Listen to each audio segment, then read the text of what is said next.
Bank Nifty એક્સપાયરીના દિવસે નવા શિખર પર બંધ. સેન્સેક્સ નિફ્ટીની ફ્લેટ ક્લોઝિંગ. મિડ કેપ ઇન્ડેક્સમાં પણ ઉપલા સ્તરેથી વેચવાલી.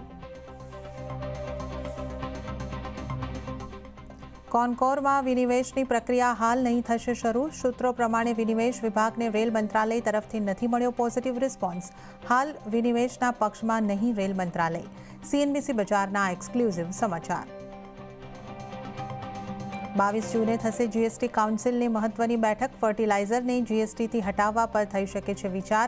હાલ 5% લાગે છે ટેક્સ. સાથે જ રેટ્રોસ્પેક્ટિવ ટેક્સના મુદ્દાને સમાપ્ત કરવા સંશોધન પર પણ નિર્ણય સંભવ. 800 વર્ષ બાદ ફરી પરત ફર્યું નાલંદા યુનિવર્સિટીનું ગૌરવ. વડાપ્રધાન નરેન્દ્ર મોદીએ નવા કેમ્પસનું કર્યું ઉદ્ઘાટન. 17 દેશોના મિશન પ્રમુખ પણ રહ્યા હાજર. અને નવસારી, સુરત, દમણમાં આજે ભારે વરસાદની આગાહી. અમરેલી, ગીર સોમનાથ, ભાવનગરમાં પણ પડી શકે છે ભારે વરસાદ.